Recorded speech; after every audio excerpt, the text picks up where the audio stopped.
Well, actually about Cam Miles. Obviously, he's a guy who played quite a bit last year. Haven't seen him a ton this year. What's been going on with him? And it sounds like you said maybe it seems like now with Evan out, he might play a bit of a bigger role. Yeah. Well, he's kind of been a swing guy. He's moved around positions a little bit. So to be fair to him, we've had him at safety, we've had him at nickel, and so he's done some things on special teams. But yeah, with Evan being out, he's going to get another opportunity to step in there, and so he's still swinging between safety and nickel a little bit. And a few guys in front of him have played well, but he's got a chance to get in there and play a little bit, so you'll probably see more of him this week. Is DeAndre playing corner, nickel, and safety? I mean, it seems like you guys have played him all over already. Good question. Yeah, he's kind of where needed. This week he's playing some corner, he's played some nickel, played a little bit of safety. So, really in the different packages the defense might have, there's some different roles for him. And for a young player, that's kind of the nice thing. The guy's very bright, and so it's easy to say easy. It's fun for us to be able to move him around. He seems to handle it really well. Coach Caldwell was saying yesterday that the defensive line, the starters have been good, but he hasn't really gotten out of the backups what he thought he would at this point. Said it's maybe forcing the starters to play too many snaps. Where are you kind of on the D-line and the depth there?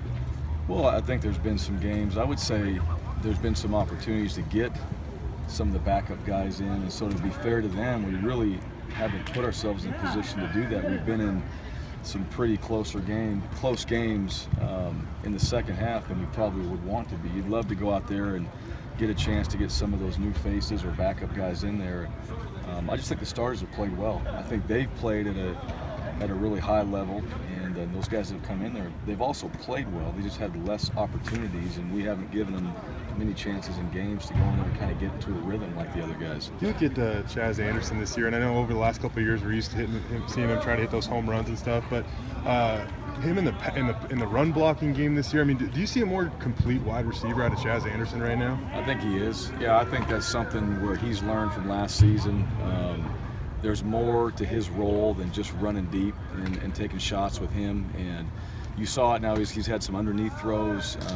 He's had a couple mid-level catches distance-wise, and then he's been out there and he was on a few of the blocks that were big blocks in the run game for J-Mac. So to me, it's just understanding being a more complete player. And wide receivers, they don't come here to run block, but they're going to have to do that. And if you want to play, and we run the ball 50% of the time, so to speak, then you don't want to be out 50% of the playing time. I mentioned at the press conference on Tuesday, 3 of the next 4 games against teams that beat you guys last year. How big is this next stretch for you, this next month here?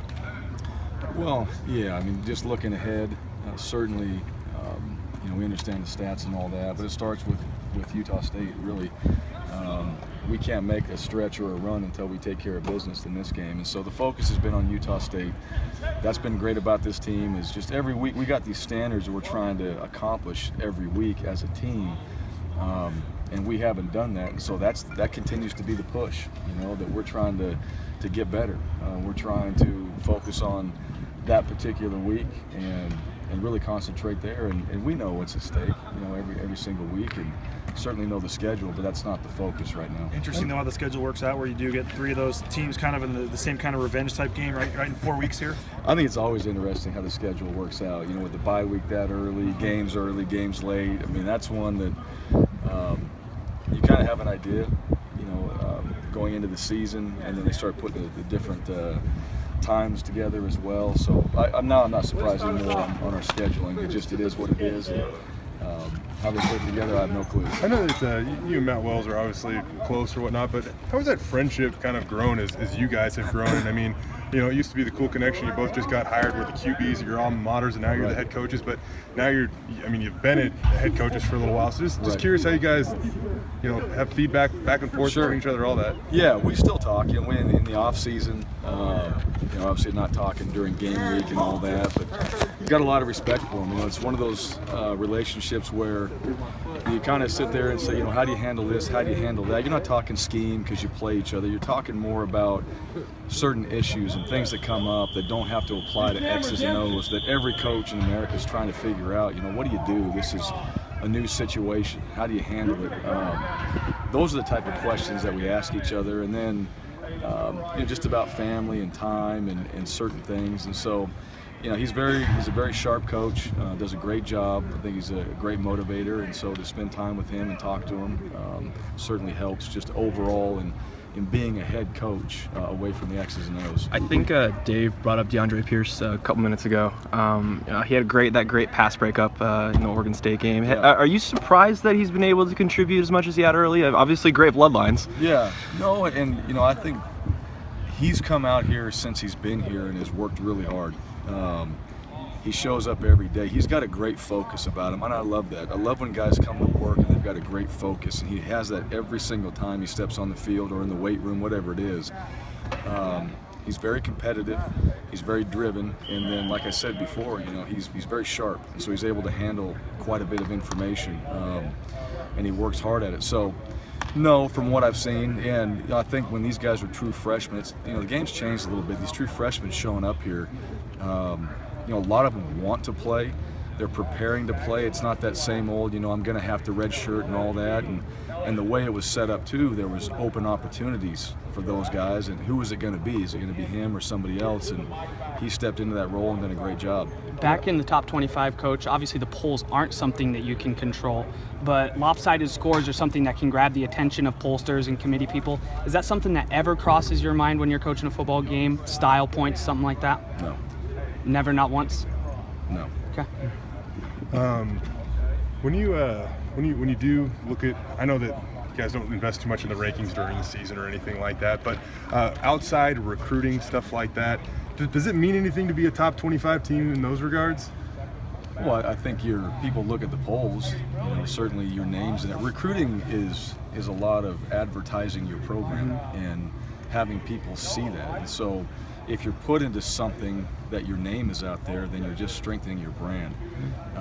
As far as the rankings go, you've got to use that to your advantage in recruiting, but if your name's out there, certainly that helps. Do you think the A-15 games are harder for the road team or the home team in terms of waiting around and stuff? Yeah, I think it's the same for everybody. I really do. I don't think, to be honest with you, playing early, playing late, playing midday games, even the uniforms, I don't think any of that matters. I think it's all your prep leading up to it. Are you ready on game day or are you not?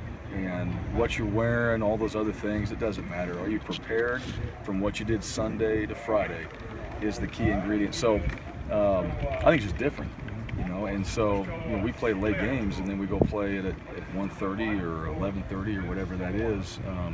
And we've still played well in those games, so it's more about the prep leading up to it. I don't know if sitting around the hotel or something was worse maybe than letting the guys go home for a few hours or... No, and it's not worse. You kind of sit around. I mean, one of the things, you get to watch other teams play that day.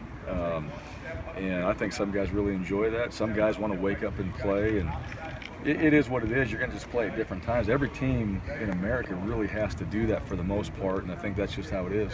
How's Brett been this week? We asked you a little bit about, obviously the second half wasn't up to his par, and I guess the offense's par. But what's he been like after something like that? He's been great.